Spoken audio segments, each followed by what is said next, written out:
What up, what up, what up? It's your boy Sylvester Stimley, also known as Sly, here at Keeping It Kingdom.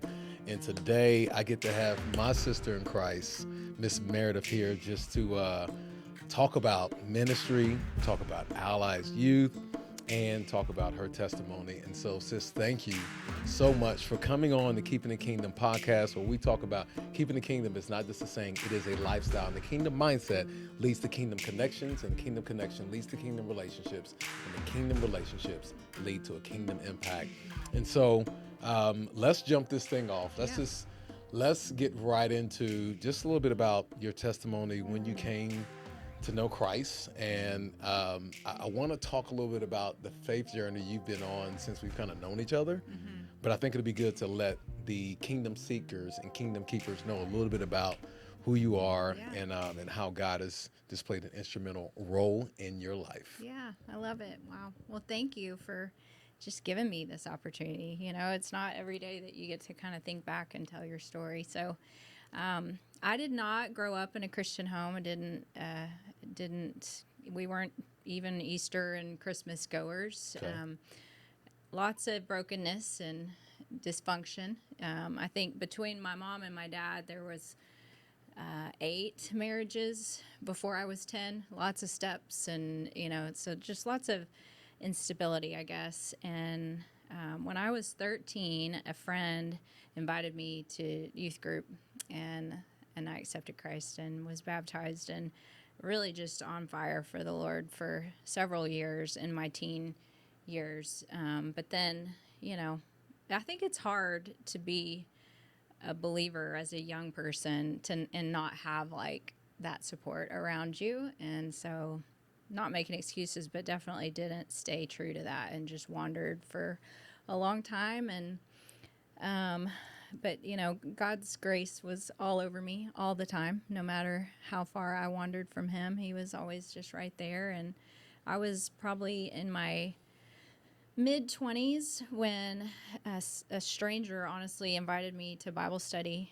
I just actually was getting to tell this story, and I love this story. So it was a lady that worked with my husband, said, "Hey, your wife should come to this Bible study." So he would come home from work and say, "There's this lady at work that wants you to go to Bible study." And I'm like, I don't know her, and why would I, and I'm like, "You don't go to Bible study. Why should I go to Bible study?" And so he would drop it. And then the next week, she's asking me again.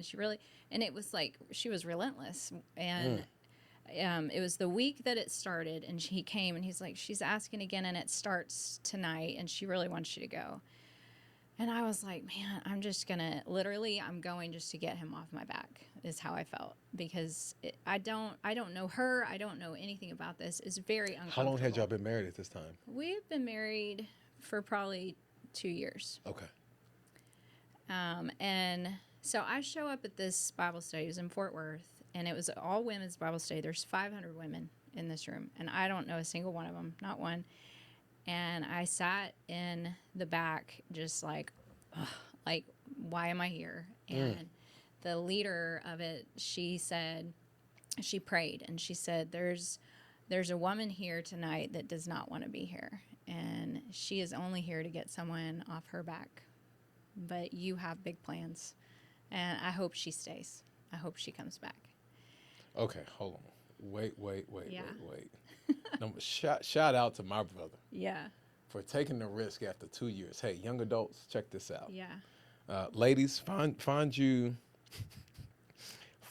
a guy. Yes. That is bold and courageous. Mm-hmm. I don't want to say so scared of a coworker, but it sounded like there was something that moved in her. Yeah.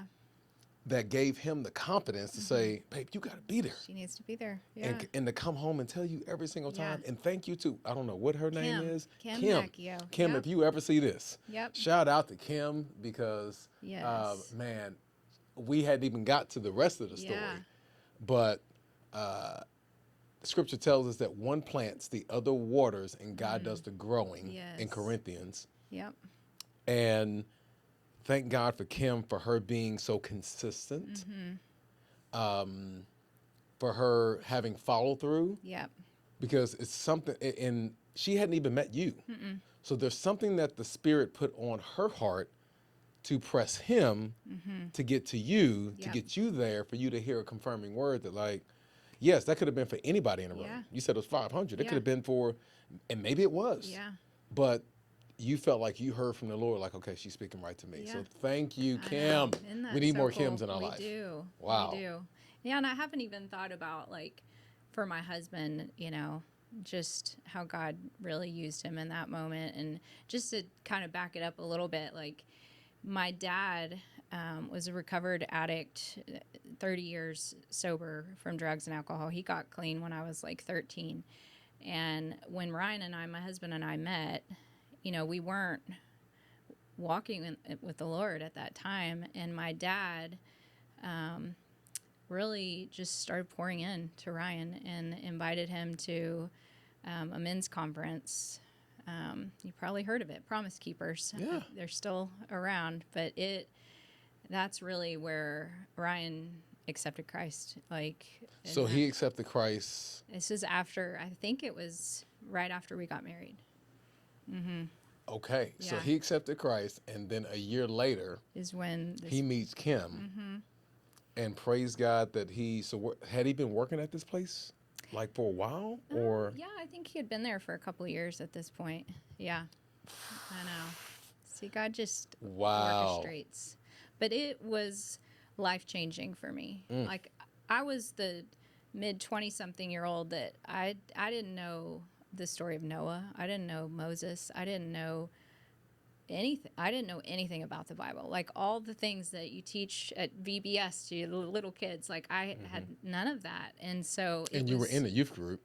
I was, You but know. yeah, I don't know. You just skipped over those parts Right. in youth, and that was only just for a few years that I was in the church. And so here I am in my mid-20s, just being exposed to all of it for the first time, and I just couldn't get enough of it. I just fell in love with his word and with what I saw. Like, we studied Genesis for an entire year, which is like, how could that be fun? I mean, that's a hard And book. The Genesis. Genesis. Whew. And it was, Yeah. what I saw was just like Jesus, like, woven throughout the Yeah. whole Bible. And actually, maybe it was a story of Moses, not just Genesis. But anyways, it was just, I don't know, God's word just came alive for me, and I couldn't get enough of it, and kind of I did that for several years, and then was asked to step into leadership there, which was crazy, because I'm like, I am not equipped. Like, I don't know the Bible. How can I lead Bible studies, you know? But it was really just, it had to be God, because I was not the girl, you know, I wasn't, but I felt like that's where he was calling me to. And so it's, you know, that kind of started this journey of just putting God number one in our family and our marriage. You know, we went through, you know, infertility for when we started having a family, and lost 3 babies, which that was a real refining time in my life, because, you know, I don't know, that's where I learned what does it look like to trust God. Because everybody would say, you know, you just got to trust God, you know, and I'd get pregnant and I just lost one. And you just got to trust God. And so then I had to really just wrestle with, well, what does that look like? Right. Because if I say I'm trusting you to keep this baby, you know, safe, and then I lose it, Right. then does that mean you're not trustworthy? You know, and so this is where I think I really got the foundation of, just my faith and what I learned in that season of just surrender and seeing that, his ways aren't my ways, but he's always good and he's always faithful. And he really, brought me and my husband closer during that time too. And we ended up having 3 babies after the 3 that we lost. And then, I feel like as a mom, my whole life mission was to raise a godly family. Like that was it. And everything I did was through that filter, which felt at the time like, the right thing to do and the godly thing to do. And it was working, and everything was great, and until it wasn't. And we went through a season where, it was tough. Yeah, we went through a season with our oldest. Sorry, I'm gonna mess with my mic.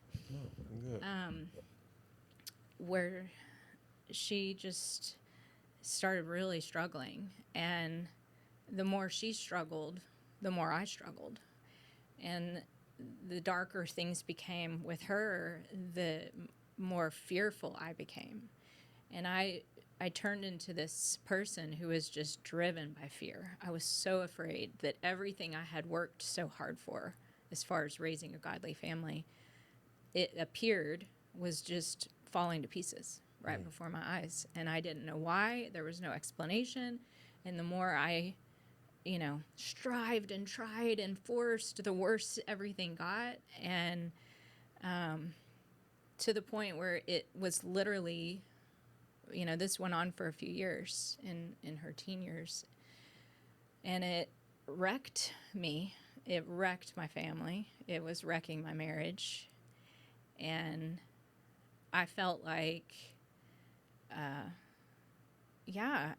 felt like broken into a million pieces, honestly. And I'm not, it got to the point where we couldn't help her anymore, and we had to get help, and she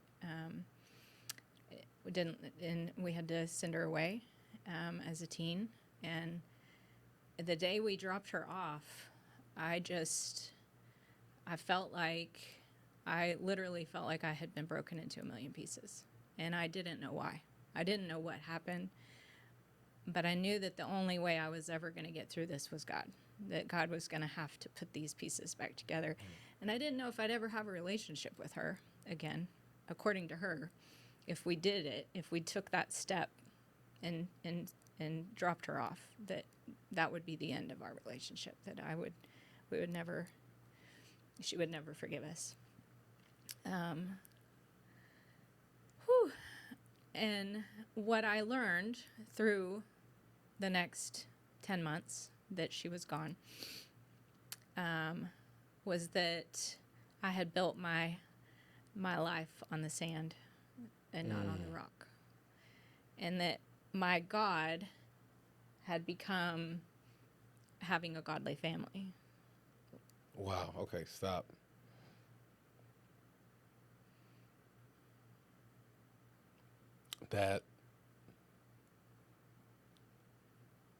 That there.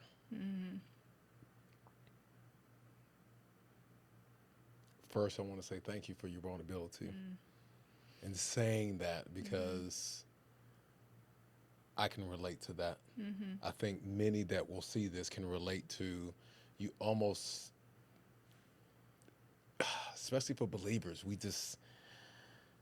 We want that, right? But then that becomes a God. He does. And I didn't see it then, but it was rooted in pride, and it was rooted in selfishness, because I wanted to be better than what I came from.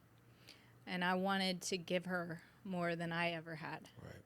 And if I do this right, then I'm good enough. Right. Then I have overcome, and it's kind of like, I think anything good can be abused in that way. I mean, a pastor can do the same with his church, and it makes it even harder to recognize that it's not his will when it's just covered in what looks to be godliness. Like, Yes. yeah, it's not like I was chasing money or status or anything else. I just wanted a godly family. Yeah.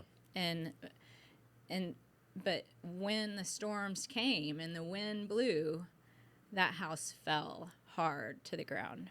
There's a saying that I have that everything that everything that is good isn't always from God. Yes. And so often we see something good and we're like, oh, that must be godly. Yeah. And okay, Yeah. it Very hard to discern. yes, like okay, but just because it's good, does he want that for you right Yeah. now? Yeah. Yeah. And I think that as parents, we should want to raise a godly family, you know, and that should be one of our highest callings. But my identity and my worth and my value is wrapped up in it. And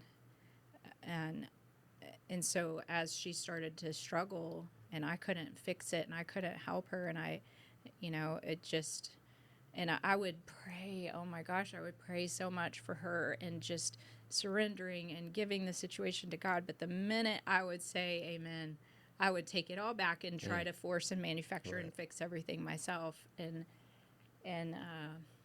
just panic, And so for the 10 months, that she was gone, it was rough, it was brutal, but it was a rebuild for me of I got to get back to the foundation of it was like everything is so confusing and messy. How did our family go from what I would say is as good as it gets to just shambles? And where do I even begin to rebuild? And so I actually went through a ministry through Watermark called Regen. I don't know if you're familiar with it, but it's a, just an incredible ministry. It was like, Lord, I'm either going to need to be in counseling like 3 days a week for a few hours each time, or I need something intense to kind of help me figure this out. And so the whole time she's gone, she's doing the hard work of figuring out.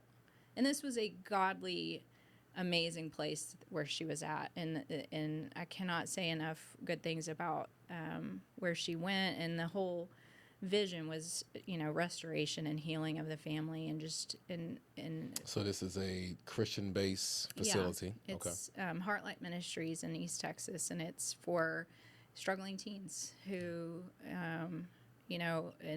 what I loved about it is it wasn't for parents who are like, oh, my kid's a mess, take them, because the expectation was really, as a family, we were rebuilding, and we had to do some hard work.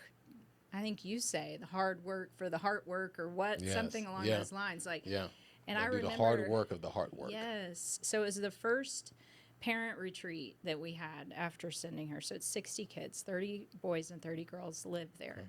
And the first parent retreat had to be over Zoom because this was during COVID.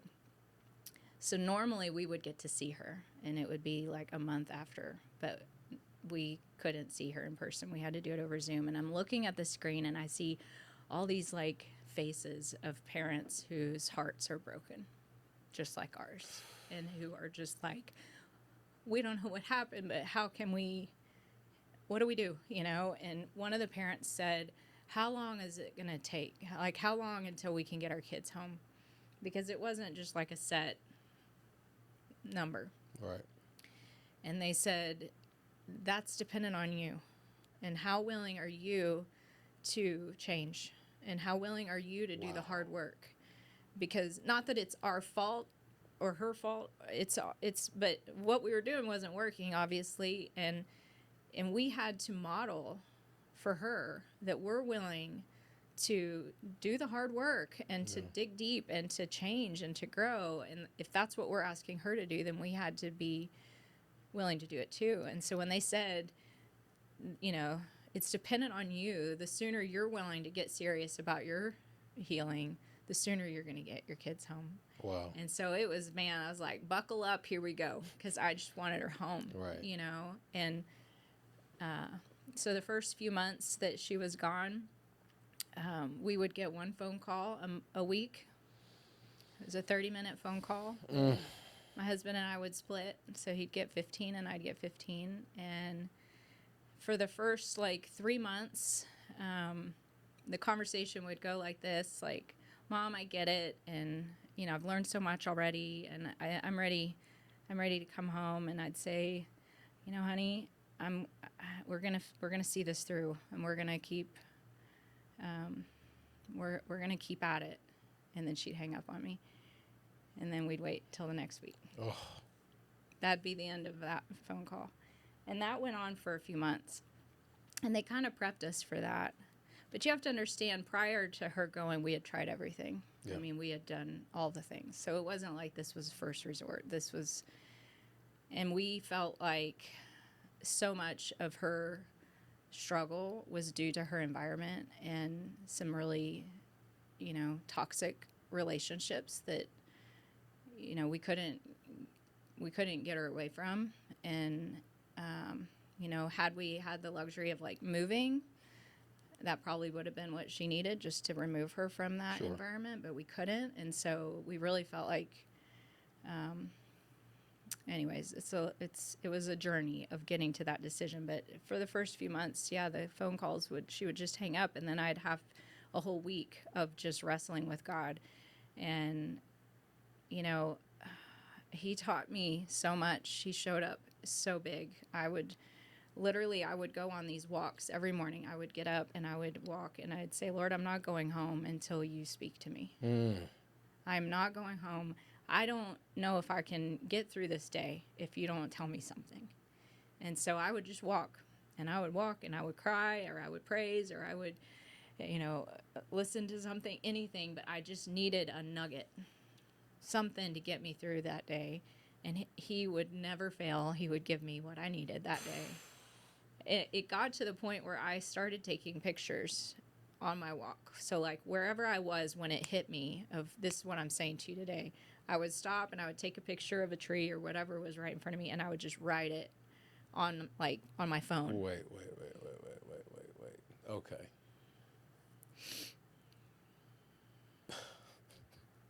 I should have brought my book. This is what okay, if there's nothing else that we talk about today, which we will. But like, this is what I needed. See, on the other side of this, Cooper doesn't know this, but like there was a moment we had when you sold the house across the street from my house. And I don't, you remember some details from it, but I was walking through my own stuff because I just, went through some traumatic stuff. And so in that season of what I was walking through, I would walk down the street and I was asking God, you need to look. What I'm walking through right now, I need you to talk to me. And what I love is that you were walking through having something valuable and precious taken from you. And it may not have seen, I know you had to drop her off, but she was removed from your family unit. And now you're in a position where like, Lord, I was trying to make my family a God, and now I have to step away and I have to seek your face. Matthew tells us, seek the kingdom of God and everything will be added. And so he's adding to you wisdom. He's adding a clarity. He's giving you provision. He's giving you all these things as you're stepping into a moment to say, you know what? There's a lot of things that's going to happen today. But before that happens, I'm going to seek your face first. I need you to. I need you. Yeah, you. This is between me and you. Yeah. Like you might not have had it before, but you got it now. Yeah. You got it now. Yeah. But I had to give him that space, I guess, to do that, and and that became like my bread. Like that was like my life.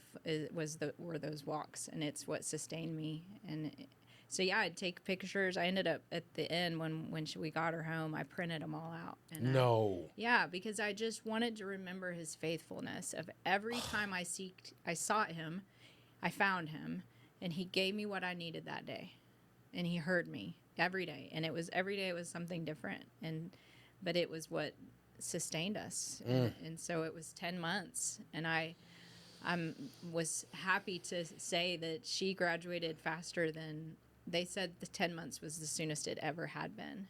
But so after the first 4 months of her hanging up on us each time, she finally got to this place where she was ready.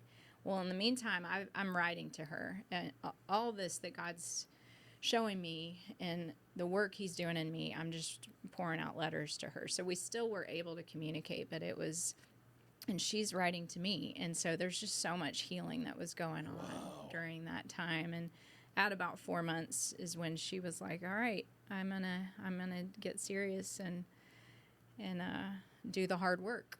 And so that's something, a journey we both went on. And she will tell you to this day that it saved her life, and it was the best decision we ever made. And she has tools in her toolbox that most grown adults don't have, as far as just self-awareness and coping, and to have a year or 10 months away from cell phones and social media and the pressures that our teens are facing, to be able to go into the East Texas piney woods and just be with God and discover who you are, is really what this time did for her. But it did so much for me, and just allowing me to see that I had elevated my family over him. And what's so cool about all of it, well, first of all, the relationship we have today is just 100% restored, redeemed, beautiful. And Love that. yeah, but it's also allowed me to step into other moms who are going through this, and to walk with them. When we were going through all of this with her, I was very guarded in telling people the full extent of what we were going through. I just wanted to protect her, and not tell her business. And even though I had great, incredible, godly friends, none of their kids were struggling. And so it's just like, you don't get it. Right, right. How can I tell you what we're going through? And your biggest problem is your kids lost their car keys, and which is wrong of me to compare problems. If your teen is struggling, your teen is struggling. But it was just, I was very isolated and alone in that. Yeah. And I wished I had somebody at that season that I could just, oh my gosh, look at what we're going through. And then they could tell me everything's going to be okay. Right. And I've been there, I get it. And so it's so cool that I'm now in a position where I can be that for other people. So, and this is where I think this is so cool. I think that, because we were just talking about this pre-show, how the Lord will take you through things that when you're going through it, you're like, I'm the only one experiencing this. What is going on? And for God to bring you through a season, and sometimes we feel like it's forever, but when is this going to end? Yeah. And He brings you through it, and on the other side of her story, your story is His story. And we're now getting to see the artwork of the hard work of the heart work. That's good. And it's a beautiful picture of redemption and reconciliation. Same thing He did by sending His Son to the earth, restoration. Yeah. But before the restoration was what we would see as destruction, but really wasn't destruction, it was a sacrifice. Yeah. And so something had to break. But in every breaking is a blessing. Yes. All right. And so now it's so much more of a beautiful picture just to see, like, I would imagine now, and I was thinking about this as you said this, your relationship with her has to be 10 times stronger and better than it was before this happened. Yeah. I think it's realer. Is that a word? Realer? It is today. It is today. Yeah. But yeah, I mean, yeah, it's so much more authentic. Deeper. Yeah. Right? Yeah. There's so much more authenticity there that could only happen with the breaking. Yeah, for sure. Right. There's just fragments. You said it was in shambles, but there was really there's the pieces.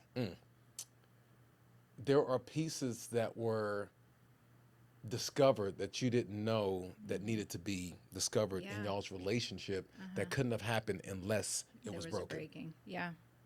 not just in our relationship, but even in myself. Like, I'd had no idea that I had pride. I mean, everybody has pride, but in this regard, like, that I took pride in my family. Right. And that when they were doing good, I, like, makes you feel, you know what I mean? And so Oh, I the do. minute Yeah. your kids start struggling and the whole world knows it and it's evident, and then you're like, oh, I'd not been on the receiving end of what that feels like. Yeah. And it caused me to have so much more grace and compassion for people. I think as a family, because it wasn't just her story. I mean, we have 2 other kids that it wrecked them. It wrecked our marriage, just the whole situation. But all of us have been refined by it and are stronger for it. And yeah, I love that now he's put me in a place where I can sit with a mom who feels desperate and lost and just, I don't know. I had people in my life that if I would venture to tell them a glimpse of what was going on, I would get a, oh my gosh, what is wrong? Right. And that just made me feel worse, Right. and so I love being able to, I don't know, just relay the peace of everything is going to be okay. Everything's going to be okay. Everything is going to be okay. And it always works out for his good. It does. It always works out for his good. Yeah. Yeah. And I would imagine you now run into scenarios where you end up having conversations with people that you're able to relate to. You're able, like you said, you're able to connect to, and you're just like, normally we wouldn't be having this conversation because I hadn't walked through that. But now you have. Yes. And now you get to point them back to his goodness and his faithfulness. 100%. Yeah. Like the school itself, they'll send me parents that are thinking about sending their kids, not to convince them one way or the other, but just to, if they have questions or whatever, and I can just be a sounding board for them. And like the church knows, what we went through. And so they have a parent that's struggling. They'll say, you need to talk to Meredith, and they'll call me and I'll sit and we'll have coffee. And I get to just, use that pain for a purpose and hopefully help other moms not feel so. It's hard sometimes raising kids in this world. And, but yeah, that was definitely a refining time for me and for our family. And, I think, so when we got her home, the day of Snowmageddon. You remember? I do. Was this I do. This is February 20, well, it's Valentine's Day of 21 when the big snowstorm came. I mean, we already had COVID. Yeah. Coop. Yeah. Okay. It's crazy. As if we didn't have enough. Yeah. No, it's crazy. Yeah. So she graduated from the school, which was just the most beautiful thing ever. Just she got to stand up and just tell her story. And one thing we asked her, we said, of all the people you met here, who's been your favorite? Like, who did you really connect with the most? And she sat there for a minute and she said, myself.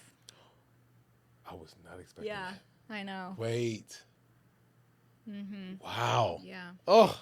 I know it. Oh, that is powerful. Is beautiful. Yeah. There's a one of my coaches.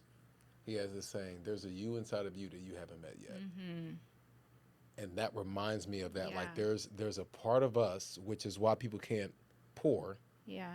They can't play. We can't play our unique role because we Right. haven't met.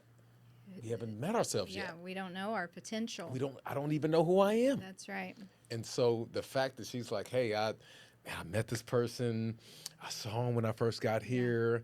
I was really upset when mom and dad dropped me off, but this person was trying to talk to me. And, now that I've graduated, we finally got a chance to meet each other. And it's me. Me. Yeah. That was powerful. Wow. I know. And it was evident, too. Like, she just found herself, and we found our family. And so she graduated Valentine's Day. We hurry home to beat the snowstorm, and I'm cooking dinner. It's like, this is before everybody's pipes started breaking. Yeah. Ours was the first. I'm cooking dinner. The pipe bursts. Our whole house floods. What? This is the day after she comes home. So the day after she comes home, we now no longer have a home to meet in. Like, all we had were our bedrooms. So we couldn't have dinner together. We couldn't sit on the couch together. Hold on. We got to put it in the park Yeah. again. I know. What? Yes. I know. Okay. I don't even know. Well, Yes. there's a verse that is wild. I know. It was. And if I'm her, I can't even imagine what Yeah. she's thinking. I just met me, and now I'm stuck in this. Yeah. I just came home to meet y'all, but we ain't got no home. Yeah, that's it. Yep. Wow. It was crazy. So we spent the next 4 months all just still kind of isolated in our own rooms, or, sitting on a lawn chair if we could. It was just very chaotic and crazy. And when I look back at the time in my life, I'm like, did all this really happen? But it really did. So that was February. And we finally, I think it was that summer that we finally got it all back together. Fast forward to August, my dad is terminally ill, and I spent the next few months sitting with him on his last days, which was such a gift. I could do a whole episode on my dad and what he taught me and what he showed me, and some of what he showed me in that has led to what I'm doing today. So I definitely want to tell you about that. But so he passed away in December, and a month later, my stepdad suddenly died out of nowhere. Like, so these two men raised Within what time frame? a month.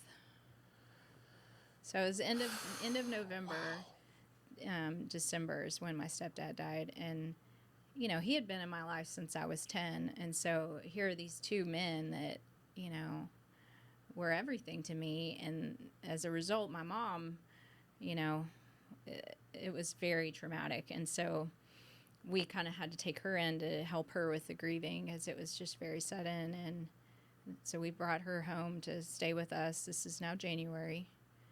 Of 22. Mm-hmm. Okay. February 3rd, my birthday, I get the call from the doctor, my first mammogram, the mass they found, it's breast cancer.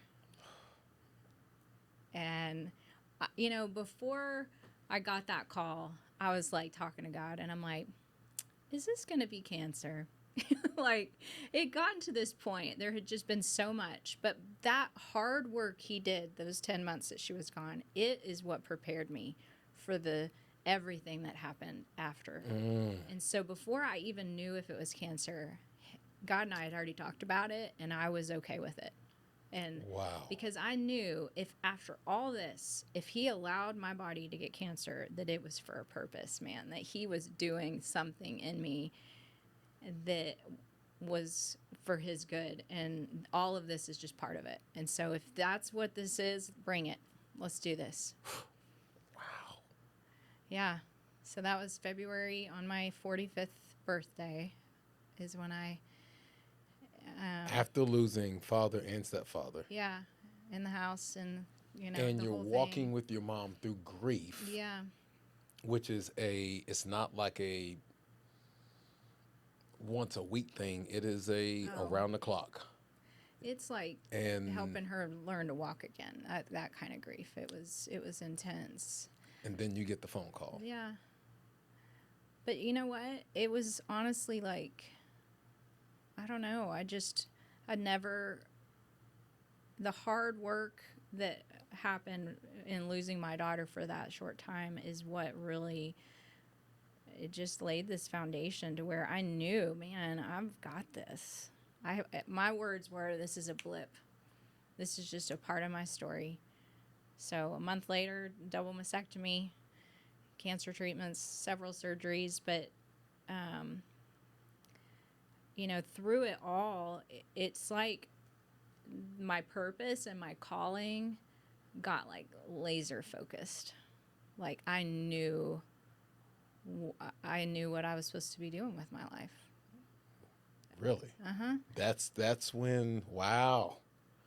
Wow. Yeah, it just, you can't go through all those things and it not change you. Some people have, Yeah, I but guess. Yeah. like what I'm hearing again, that you didn't mismanage. Mm, you didn't mismanage the weight, the WEIGHT. Um, and I'm sorry, y'all know how I see words. Yeah. Um, you didn't mismanage the WEIGHT during the WAIT. So That's good. in the gap, those 10 months, you could have relied on the world to deposit wisdom to you. Yeah. You could have relied on Yeah. substances to deposit. You could have even retreated and isolated and told yourself that that's better for you. But instead, you said, Lord, let's do it. Yeah. Like, bring it on, Yeah. and talk to me. And in that, you're taking pictures on a walk, connecting with God as He is downloading to you. And in that training season for athletes, Coop, you play sports? What you play? So you understand OTAs, right? You understand preseason. So I was telling a group of football players this at a school the other day. I said, when is the season won? Oh, it's you know at the end of the season. They're throwing out all kinds. I said, yeah. If you ever go back and you talk to a Super Bowl team, they will tell you that they knew they were going to win that season in the summer when they were, as a team, working hard. Like they knew going into that season, oh, yeah, this is it. Yeah. This is our year. Now, a lot of Yeah. teams will say it, but there are only a few teams that like, yeah, they knew they were going to make a deep run. They knew that they're like, hey, we knew we were going to be in the playoffs this year. How do you know that? What's done in the offseason? What are players like the teams that have players that are grinding, that are working, that are sacrificing, that are pruning in the offseason? And what you're saying is that 10 months was almost like what Joseph had to go through when he was in the pit, Yeah. when he was in the prison, when he was a slave. Yep. That time, he didn't waste that. If you look throughout Scripture in Genesis, I'm only going on this because you mentioned that, Yeah. but there's weaved in there. Go read it. It'll say, the Lord was with Joseph. him. Yeah. Like when I read it, I'm like, oh, Yeah. you mean to tell me he got set up? She was after him, and the Lord was with Joseph. Yeah. What? Yeah. When he was forgotten about, and he still served people in the prison, the Lord was with Joseph. He didn't waste the WAIT. Yeah. And if we don't waste that, then the WEIGHT will grow our endurance, as Romans talk about, Romans 5:3. It'll grow our character and our hope for the salvation. Yes. And so it's good. beautiful to hear that, like, you got it. Like, okay, you know what? This part, this purpose, it was refined here. It was. It was refined. It wasn't defined. Yeah. It was refined. Right. And then once I got here, it was defined here. Yeah. Yeah. Oh, that's so good. I love that, and I've never even thought about it that way, but that's exactly what happened. And there were people that when the next shoe would fall, they'd be like, God, are you? I don't know. It's like other people would have this like Job family and yes. friend mentality. Yes, and they felt so sorry, and why is this happening? And I can honestly tell you, I did not feel that way. I felt like God was with me. Yeah. Now I did feel that way prior to the 10 months. Sure. When she was going through it, why is this happening to us? What, and I felt very much a victim mindset then, but I didn't after we put in the hard work. Yeah. And so. And here's what I believe. I can't remember if this was today that I think I'm starting to learn. Again, we talk about the beauty of God's word and like how it just illuminates certain things. What it sounds like is the more that you spend time in His word and with God, He began to change your we were talking about glasses and vision and stuff, and I wear glasses, and sometimes I wear them because sometimes the scripture, I mean, texts aren't Yeah. as clear. Right. But what happens is the more that we read His Word, Romans 12 tells us this: do not be conformed to this world, but be transformed, metamorphosis, by the renewing of your mind. And as our mind renews, our prescription begins, our lens, our spiritual lens begins to expand. And so you're seeing through a different lens on the other side of the 10 months than you were because you had a new prescription. 100%. You had a whole new prescription. Like, oh, yeah, Yeah. that the same thing happens in a different season. I'll see that differently now. Yeah. And it's so beautiful. So beautiful. Yeah. Yeah. So I think, so what was that prescription? What is it that I came out of all of that with? And I think what it was, is it was the power of walking alongside people. So that's what my dad did. You know, my dad spent 30 years helping people find recovery from drugs and alcohol. And as he would, in the last few months, I would just go and sit with him, and the phone would ring and people would come and visit him. Everybody knew that he was about to pass, and they would just pour out their heart like, I'm alive because of you. And they're in tears. Or I have my marriage now restored because of you. My children, I have a relationship with them now because of you.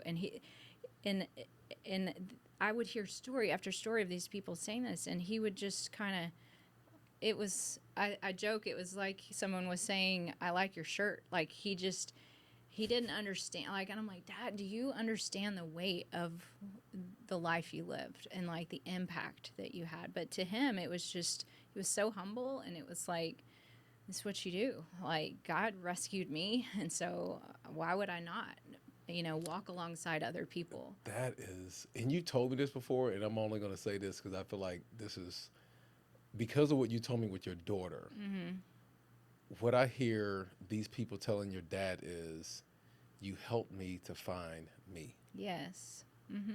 Because someone that's addicted to drugs, alcohol, drugs, alcohol, pornography, whatever it may be, generally, if you look at the root of that, they've lost themselves. Yeah. And they're like, hey, Yeah. my marriage is saved. Why is your marriage saved? Because you have found you. Yeah. Right. I found freedom from alcoholism. Why? Because you found Yourself. yourself, the person that God created. Yeah. He created us in His image, and anything that has to do with this world is not Right. the image that He created. That's not the you. Yeah. And it's beautiful to hear that He played such an instrumental role in their life, but it's even bigger than that.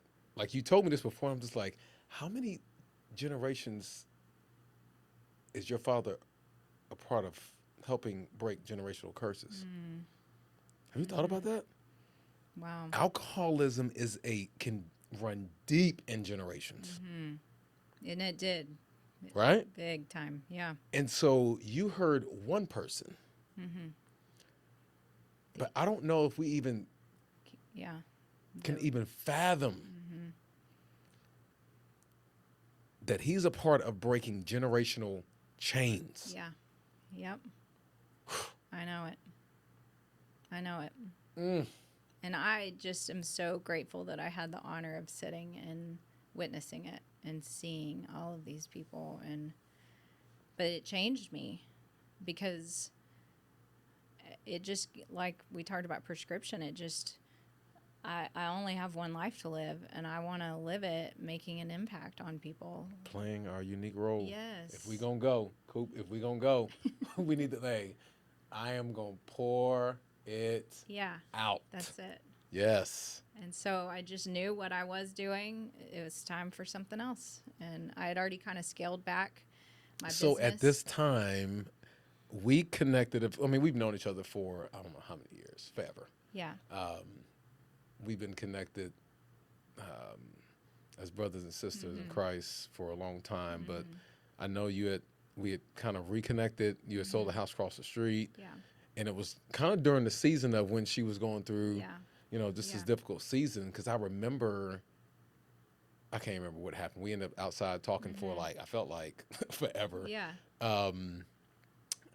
But I know we had reconnected and you had mentioned you were working with a different company. So is this during the transition of that? So when that passes, are you Yeah. still selling homes I or? was, yeah. Okay. So I was still in real estate, which was such a blessing in that I had control of my own schedule, so I could scale back to be present when she graduated and came home, and scale back when my dad needed me. Now scale back for my mom. Now scale back for my health, and so And I remember you telling me that, like, yeah. what a blessing. It was. Wow. It was, and I was, able to keep things moving along, but at what my capacity was to be able to still be present and take care of all of that, and so I took about a year. It took me about a year to fully recover from the cancer, and I just knew from the Lord that I was to pour out in a different way, and that He was doing a new thing, and He hadn't showed me what it is, but He will. And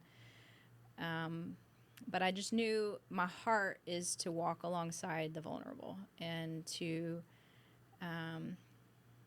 yeah, and so I'm sure I can credit my dad for a lot of that, because that was his heart. I mean, it's all God, but and so. I was given an opportunity to work for A21, which is an anti-human trafficking organization, and Shout out to Christine Kane. yeah, Christine Kane. That, I think I told you, like, love her. Yes. I wish I knew the entire message she preached at Fellowship Church, but she spoke at Fellowship Church years ago. And I remember she was preaching. She was talking about the Israelites. It took them. She gave a brief summary of the story. Yeah. Of how it could have took them 2 weeks, but it took them 40 years. And I remember from that point forward, after she said that, I just had this conversation with God, and that moment sitting in my seat in service, I gave my life to Christ. And again, I don't remember anything else. I don't even remember the rest of that day, that night. But I just remember giving my life. Like, I didn't wait for an altar call. Yeah. Me and him had a conversation, and I said, Jesus, I'm all yours. Let's go. Yeah. And so I remember you telling me you were working for them. And so what a beautiful connection there. Oh, she had such an impact. Her teachings, her ministry had such an impact in my life throughout, all that I had been through. And so the first place I looked when I was like, Lord, where are you calling me to pour out? And then I'm like, I wonder what some of my favorite, ministry leaders are doing. I go to Christine Kane's website, and here's this role that I felt like was meant to be at A21. So helping fight the injustice of human trafficking. And it was, man, that opportunity was something else. I mean, I was given, I was able to literally walk alongside some survivors in their redemption story, and just pour into them and encourage them. And one in particular got to face her trafficker, and she asked me to come with her and stand with her in court and speak her truth to him and have justice. And it was just such a powerful thing that God allowed me to be a part of that. But it really opened my eyes to just global ministries and the hurts of the world, and how many people are hurting, and how do we make an impact, and what do we do? And so unfortunately, I didn't get to stay there as long as I had planned. I thought I'd be at A21 forever, but they did some realigning, and the office I was working at closed. And so, but God, He knew what He was doing, and led me to the work I'm doing now, which I feel like His hand is all over, and I'm so grateful for it. So. Still pouring. Yeah, I'm still pouring. Yeah. And, so Allies, it's walking alongside the vulnerable. But these are vulnerable children, and I can't think of anyone more vulnerable than a child, right? And then let's add another layer to that, an orphan child who has no one in their corner. The Bible is very clear that we're we're called to care for the orphans. And so my particular role with Allies is giving people a platform to tell their God stories, to tell their stories of transformation and of the power of mentoring and the power of faith and impact. And I'm still pinching myself that that's what I get to do, is Right. to help people tell their stories in the hopes that it will inspire people to take the next step and to get involved. And Yeah, I was thinking about your story, and this, it's kind of what God has positioned you to do. And this verse came up. I'm kind of give you some context of how I got here. And so Acts 2, I'm going to read this, and then I'll kind of give you really some context to what the Lord was just showing me. So this is Acts 2:42, one of my favorite verses, but it's really in 44 all the way through 47 that I thought was pretty cool. So Acts 2:42 says, all the believers devoted themselves to the apostles' teaching, to fellowship, sharing meals, and to prayer. And this says a deep sense of awe came over all of them. And the apostles performed many miraculous signs and wonders. 44 says, and all the believers met together in one place and shared everything they had. Begins to remind me of the work that you were doing when you just went across the world to go and serve. It says they sold their property and possessions and shared money with those in need. They worshiped together at the temple each day, met in the homes for the Lord's Supper, and shared their meals with great joy and generosity, while all praising God and enjoying the goodwill of all the people. And each day the Lord added to their fellowship those who were being saved. And I think about the work that Allies is doing, and how watching some of the videos and the recap of just the global ministry you got to be a part of, just seeing the lives being changed because of people's generosity. Yeah. I've had a tour of the facility and just seeing the the kingdom collaboration of the different donors and sponsors and volunteers from different churches, just coming together to share their possessions, to share their money, and then you all going over there be able to be a part of worship moments and just praising God and the goodwill of people. And each day in that time of fellowship, it was added that lives were being changed. Yes, adding to the numbers. Yes, of lives adding to the being numbers. changed. That's so good. And it's just a beautiful picture because right after that, Peter and John, they're going to the gate. They're going to the temple, and they get to the gate that's called the Beautiful Gate.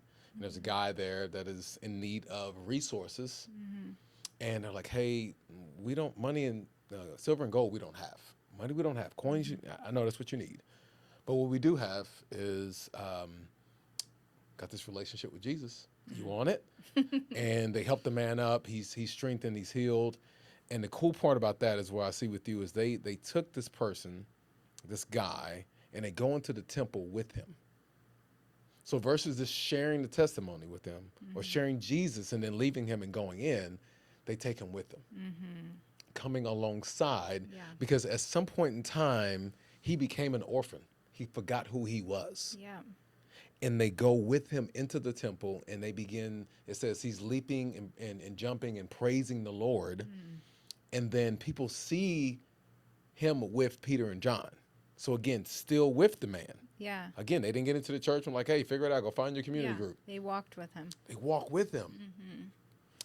And so what I love about that is it's the ministry work that you're doing is you're walking alongside people that have forgotten who they were. Yeah. But your dad did that also because people were technically kind of orphans. Yeah. Because they had forgotten who they were. Yeah. And they began to seek the world to help them find a new identity. Yep. But then the Lord brought your father to be an ambassador, a forerunner of the faith to say, there's a you inside of you that you haven't met yet. And he Yes. played his unique role pouring into them Yeah. something that a bottle couldn't pour into them. That's right. And Oh, so, that's so good. uh, what a beautiful picture, Mm-hmm. artwork Yeah.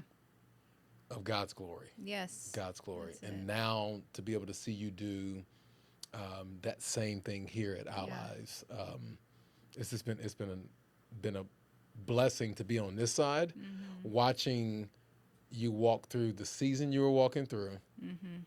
to go and work with Christine Kane's organization, and now Mm-hmm. here, like being on I feel like Mm-hmm. I've just had like a front row seat, and I'm Yeah. just like, man, this has been a blessing to Yeah. watch. I still am like, I don't know what I'm doing, Lord, but I just say yes, Yeah. and uh, I'm just, yeah, I'm just in awe of him and his faithfulness and love that I get. I mean, the more people I meet through Allies and the more stories I get to share, I see how, I mean, how big the world is, but also yet how small. Like our stories are so similar, and it's just God. It's Yeah. like his faithfulness and his redemption and his power and his call on us and what happens when we step into that and the life we find when we really are living the life he's called us to. It's so, I don't know. I'm just seeing it Yeah. story after story. I'm hearing the same thing, and I love that I get to be in a place to tell those stories. Yeah. Mm-hmm. So awesome. Mm-hmm. So let's, if you can, Yeah. take us to you just went on a trip. Mm-hmm. When was this? A couple April. months ago? April? Mm-hmm. So we're, what, 4 months out? Yep. No, 4 or 5 months. Okay. Yeah. When you go on trips like this, these are missionary trips. Mm-hmm. There's usually one or two experiences that you're like, man, that there's a saying, once you're exposed, you can't be unexposed. So you Mm-hmm. see something that is like, wow, Mm-hmm. I thought, or I wasn't expecting. Mm-hmm. Was there a moment on the trip where you Mm-hmm. saw God moving away, or maybe he revealed something to you? It was like, okay, Mm-hmm. I got you, Lord. Yeah. Absolutely. I think without a doubt, the one kind of big aha for me was in seeing the mentors that lead these programs. So the way Allies works is we train and equip in-country volunteers who then mentor these orphans, and they teach life skills, and they show up month after month and form relationships and just have that human connection to pour into them. And so getting to meet these mentors who lived in Peru, I was like literally blown away by them. I have never seen so much passion and so much commitment and heart for volunteer work. Like they met us at the airport. We get off the plane. Okay, wait. Say that V word again. 'Cause I think that Volunteer. because that could be a curse word, right? Yeah. Because we live in a time where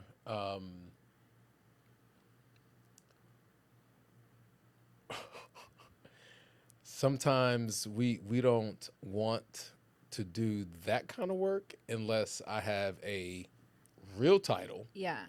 and I'm getting patted on the back Yeah. and I'm getting propped up on the platform. 100%. What's in it for me? Like, I mean, yeah. that volunteer word that's oof, Yeah. I don't know about that. Well, so the whole time I'm thinking, okay, there's got to be something. Right. Like, where is this energy and this passion coming from? I mean, because it was over the top. Like, we got off the plane. It's like 5 or 6 o'clock at night. Sun's going down, surrounded by the Andes Mountains. We're still in the parking lot of the airport. And they greet us with musicians and band and posters, and they're screaming and they're jumping and they are dancing with us, and we have a party in the parking lot with these people, and they're handing us food and gifts, and I was just like, I was so taken back by it, like where is all of this energy and passion coming from? And I'm like, I'm here to celebrate you for the work you're doing, and you're Right. giving it to me. And it was just, it was a lot to take in. And what I found was that I thought, okay, this is just like their welcome party, and it's gonna not Yeah, be yeah. like This this. so I mean they'll get Yeah, tired in yeah. about 20, 30 minutes. No, Yeah. that same energy stayed the entire time. Every time we would go to an orphanage, I would witness these same young 20-something-year-olds treating the orphans How old? in their 20s. Okay. Most of All them. right. We got to Yeah. put it in part. Mm-hmm. Okay. Coop said he played football, and I didn't been. Now we're not gonna see. Y'all don't even know his full name, so I know y'all probably like who is Coop. Coop is helping us out The today. mysterious Coop. So I know a little something about cheerleading, and I'm not talking about. Don't come after me in my email and DMs about this. But I mean, cheerleading can be hard Oh yeah. because you know the team is down. They getting blown out by like 3 or 4 touchdowns, and that give me a hey, you got your. It's not the same way it was at the beginning of the game. No. When it's Yeah. 0-0. Yeah. Give me an A. You got your A. You got your A. Give me an L. Yeah, you getting the L right now. You getting the L. You got that part down. Yeah, we got that one. But you're saying like because 20-year-olds, they Yeah. gotta be bought in, Yeah. right? I mean, to have that same to keep Yeah. that same energy. Yeah. But you say like after they was The whole time. what? And we're talking like they are going into some of the hardest situations, and the kids that have suffered so much, like literally so many of them have just been abandoned on the streets, like just abandoned. Their families don't want them. Now these are volunteers that are from Peru, Uh-huh. live in Peru, so they know. Yes. So this ain't like, Yeah. oh, we just coming to put on a show and then we're going No, back home no, to no, our. No. So like we They do we this in every this. month. We in this. Yes. They know these kids. They are committed to these kids. Same ones show up each month. And with that same energy and that same passion, and I thought, okay, are you part of like this is part of your degree plan? Like you have to get this as part of, requirement for school. And, maybe you get reviewed and somebody's got to sign off that you had a good attitude. Yeah, And so yeah. that's where The this cameras come are from. rolling. We got to make sure we're putting Yeah. on. So I would ask them because I got to meet so many of them while we were there. Like, why do you do this? Like, what is this about? And every one of them, it was, this is my story. Like that, I was that kid, and because somebody believed in me, mentored me, walked alongside me, I'm now in college, and I know that that's the only way. And so I want to be that for them. Some would say, this is where I find my healing, or others would say, I know they care about the community, they care about these kids, and they know that there's so much stacked against them, and they're just personally invested. And it wasn't a requirement for their degree or anything else. It was just an overflow of their heart, and it did come from walking alongside their own pain, which makes me think of like, my story too, and the things that God allows us to walk through, the hard Yes. times, that if we'll allow it has so much purpose and can bring so much healing to other people. So I think hands down, that's what that trip did to me. Wow. It was seeing like the compassion, the energy, and the servant-heartedness of these young people. Yeah, that is. Oh, I don't take that lightly because I think that if we aren't, there's a piece of them, like you said, that they see in those kids, that they're like, man, this can't be artificial. This has got to be authentic. It was, yeah. This has got to be authentic because I remember I can put myself in their shoes and know that they're going to read right through if Yeah. I'm putting on a show. That's right. And how beautiful is it for them to be able to give back what's been given to them, Yeah. which is what, and we talk about this all the time, the whole purpose of mentoring. And I think we all have, I think we even said this on the other pod, is like we all have the ability to play our unique role. We all are mentors. Yeah. We're mentoring something. And whether we, some people like, they don't like the word mentor, or we all have an opportunity to play a unique role in someone's life every single moment. Every single thing. Like if I'm going to the 7-Eleven and the person behind the counter is having a bad day. Now, I'm not sitting with them having coffee every single week, but Yeah. I have a moment. Yeah. I have an opportunity to just either smile. Yeah. Maybe I don't say anything. And it doesn't have to be manufactured. I can just be present in the moment and recognize maybe this person needs that. Because Yeah. if I'm having a bad day, I'm hoping that somebody does the same for me. Yes. And it's beautiful to hear how they took every single opportunity that y'all were there to present to you what they already do if you're not there. Yes. Yeah. And I was trying to find this verse, but I think that it's encouraging to hear that these young adults. I've said this before. I think we got to be careful getting so far ahead talking about trying to pour into the next generation. What about this generation right now? What about the Coops? They need us, because really our prayer is that these 20-year-olds, Coop, how old are you? 20? Okay. So we like your daughter, we got to pour into them, Yeah. because we need them to show up authentically for the next generation. Yes. Right. And so Yeah. I am like, if I got some of my guys, they'll be like, hey, can we connect? I want particularly like, can I get 2.5 hours? Yeah. Because we've done like 30 minutes. He's like, no, it's not enough. We've done an hour. It's like, I need 2.5. Can you block out 2.5 hours for us to just talk, so I can just, and I'm just trying to be there. And it's Yeah. not that I'm trying to be God. It's No. just like, hey, Yeah. because I pray that when a teenager is walking through something and they can't connect to me, They'll do that with them. they'll call Coop. Coop, Yeah. can I get, man, can we go have lunch? Yeah. Right. And so, Sometimes you need somebody that's just 1 or 2 steps ahead of you. yes. And I think that's Yes. what these mentors are doing for the kids that they're serving in these orphanages, because they can kind of see themselves in them, Yeah. the children can, like, because they're just a step or two further along in their journey. And there's a possibility that it's still so fresh for them. Yeah. They're not so far removed That they from forget. that they forget. Yeah. Because so It's true. often we forget to remember what we went through, Yeah. and then we're numb to we're numb to the grace and the mercy, but we're also numb to the sovereignty of the Lord and what He's done in our life. Yeah.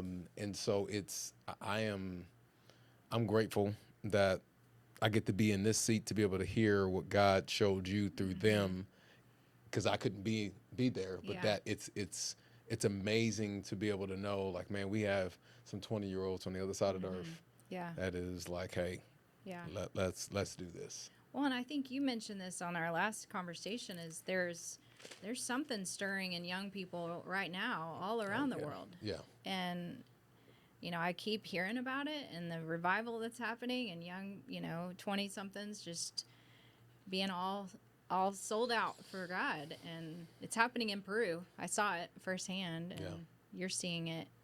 Yeah, it's amazing. It is amazing. And I'm, again, like you, I think I'm grateful to be allowed to be able to see it, Yeah. because it definitely wasn't what we're seeing in this generation. I didn't see in my generation. Yeah. Like they was on fire for Nelly, for you know who Nelly is? Yeah. Yeah.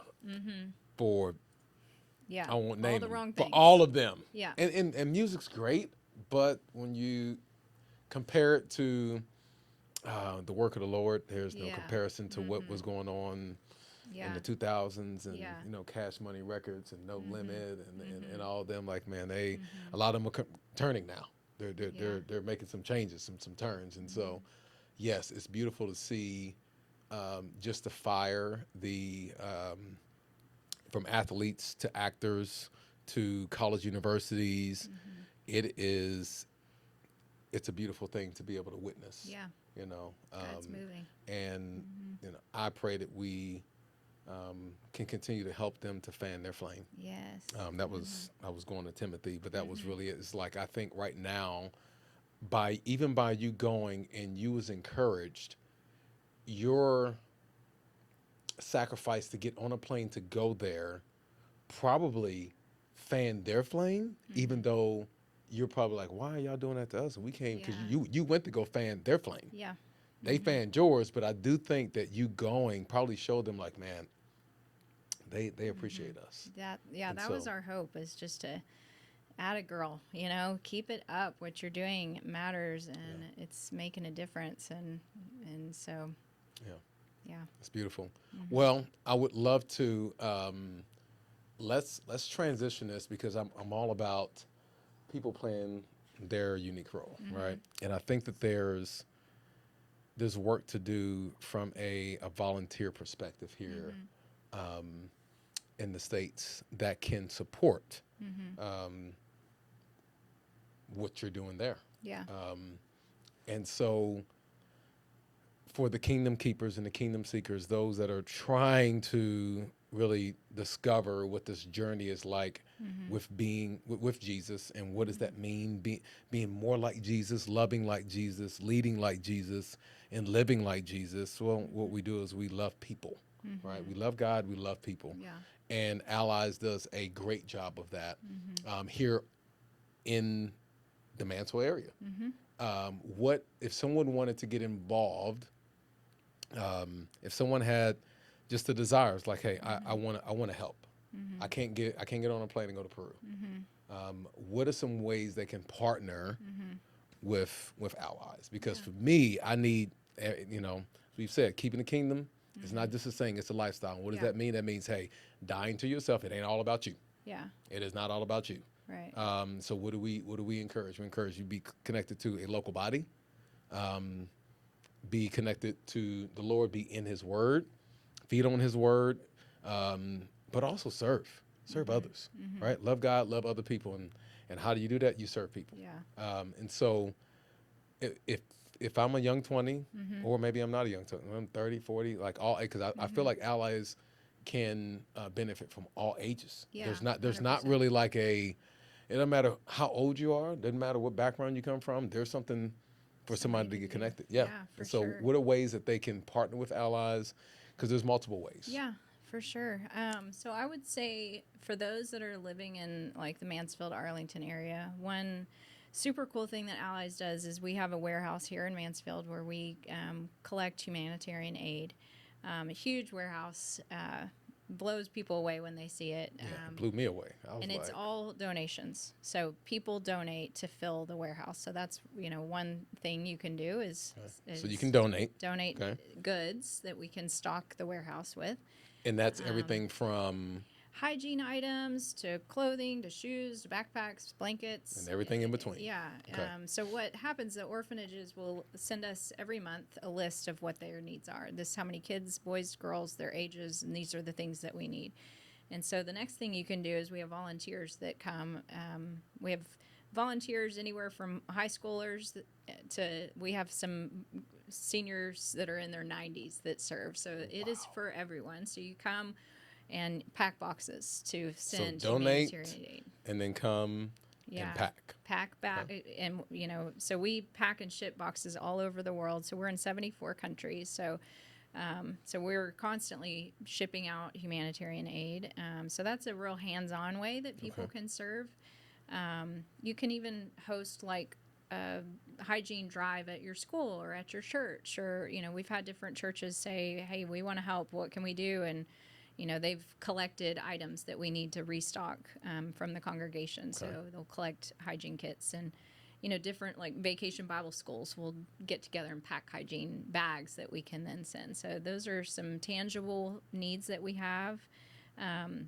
We also have a sponsorship program. So these are kids that have been identified as just needing a little bit extra TLC and extra resources. And so you can go online and look at some of the kids that are needing sponsorship. So it's $50 a month to sponsor kids, kind of like Compassion International and some of the other sponsorship programs. But I think it's a lot more hands-on. Like you'll actually communicate with your sponsor child monthly through letters and photos, and you have opportunities to even go if you want to take a trip and meet. I got to meet my sponsor child when I was in Peru and hug her and bring letters from all the kids that we had written her. So sponsorship is huge. It's a minimal investment of $50, but the impact is huge on the child.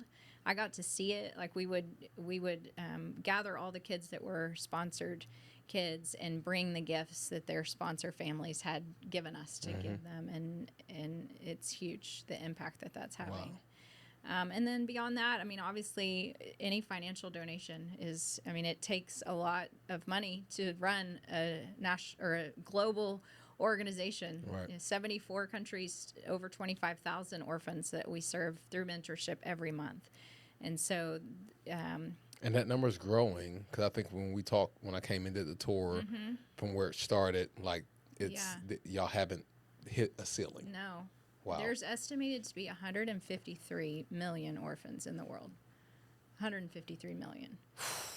And so, as much of an impact that we're having, the need is greater. So that as we get more resources, we develop more programs to go into more areas. So we're constantly growing. And Allies isn't new. This wasn't, created last week. 14 or 15 years. I need to check on that. But yeah, it's, wow. We're not new.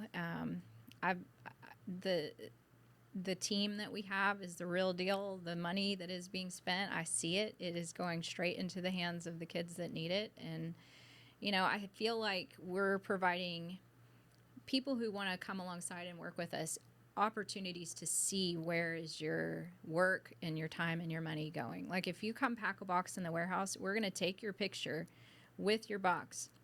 We're going to put your picture in the box with all the stuff. So when the kids get it, they see who packed the box. Wow. And then they send us a picture back holding and wearing the clothes that you picked for them. Wow. So, there's no denying is what I'm doing making a difference. Yeah. Hands down, it is. Wow. Yeah. That is listen. Yeah. Come on, family. Go to we'll get the credentials here in a second. We'll talk about that. We'll have her share her platform as well as the information for Allies. But you can get involved by donating actual items or donating financially monthly, coming up to the facility to pack, or doing your own, drive at your school, your church. Did I miss anything? Was that it?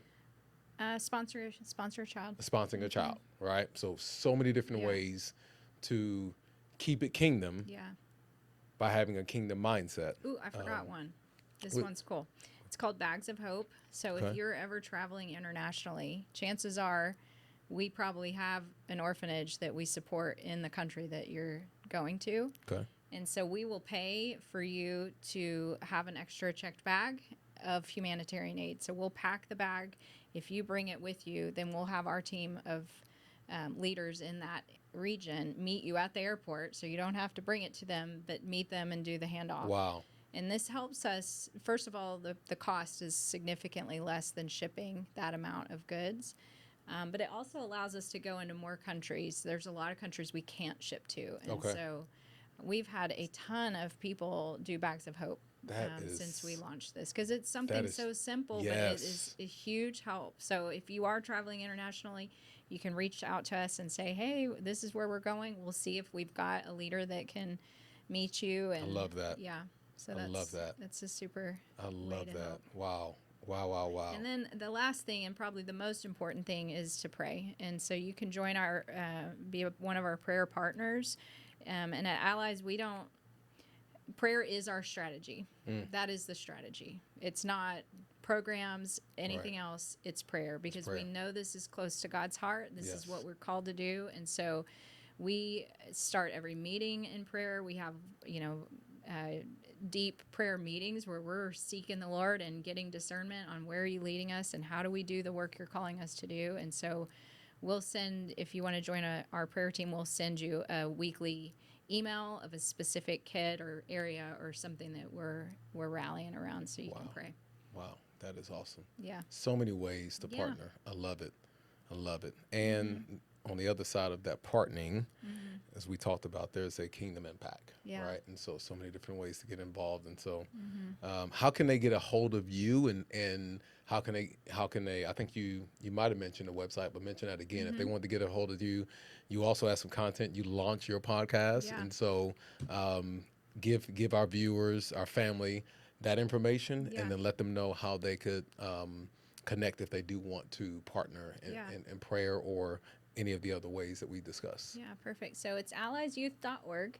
And when you go there, you'll find all the things that we talked about. You can find out about sponsorship and how to join the prayer ministry or prayer group that we have. If you want to go on a trip with us, you can find out about trips, how to volunteer. You just kind of scroll around the website, and anything you're looking for, you'll find on there, and ways to connect with us too. So you can go in and give us your information, and we'll follow up with you. And on social media too, Allies Youth on Facebook and Instagram. And then, yes, the podcast is Empowered Life Podcast. So that's on YouTube and on social media too, on Facebook and Instagram. And really, this is just a platform for us to tell the stories of transformation.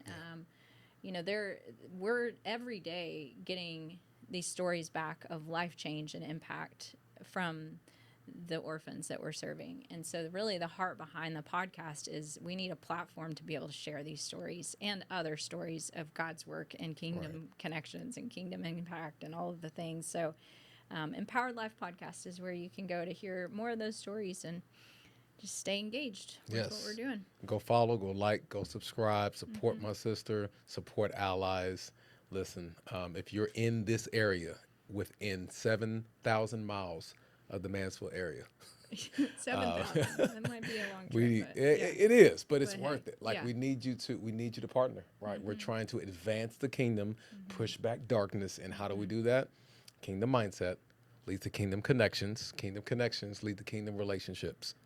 Kingdom connections lead to, kingdom relationships, and kingdom relationships lead to kingdom impact.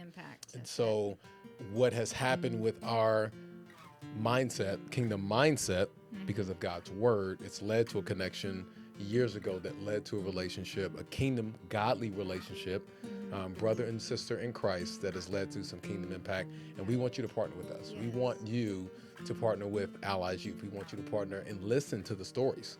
Listen to the stories that are on the Empowered podcast, and so Empowered Life podcast. And so we'd love for you to check out the content. We'd love for you to visit the website and be able to and ask God, Lord, how might I be a partner? And maybe it's just prayer. It's not always about money. It's and you heard the resources. For some people, you might just be praying. But some of you out there, you have the resources, and you're like, man, I've been looking for somewhere to give or somewhere to partner with, and maybe Allies is for you. And so I would love for you to go and support this organization that is doing amazing things here, near, and far. And so, sis, I just want to say thank you for just allowing me to be able to hear more of the deep roots of what God has been doing in and through your life, through your family's life. I knew bits and pieces, but man, it's just so beautiful just to be able to hear how God has just put this artwork together of your story. And so I am grateful for you and just grateful for all that God has done within our relationship, and looking forward to just doing more work with you. And so thanks for coming on. And for those that are watching, look, don't forget, it's not just a saying, it is a lifestyle. Stay in the book. Remember, it's better if you die to yourself, because it's not about you. The Lord has put us all here to play our unique role. And how do we do that? Kingdom mindset leads to kingdom connections. Kingdom connections lead to kingdom relationship. And a kingdom relationship leads to kingdom impact. And if we're going to go, we better go pouring out. Yeah. Okay, until next time, love you. We'll see you. Peace.